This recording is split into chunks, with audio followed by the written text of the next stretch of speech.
Welcome viewer, I am Murugan S.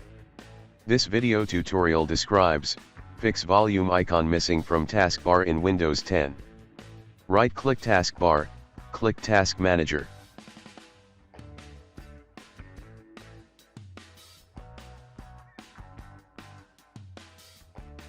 Select Windows Explorer, click Restart.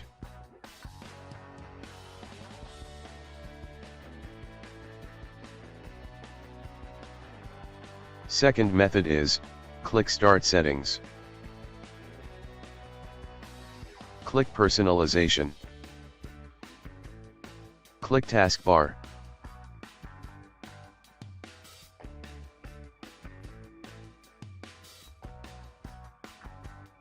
Click Select which icons appear on the taskbar.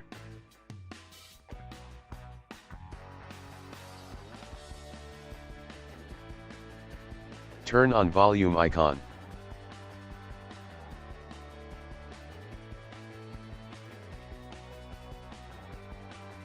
I hope this video tutorial helps to you.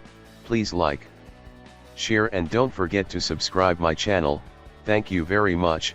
See you next video.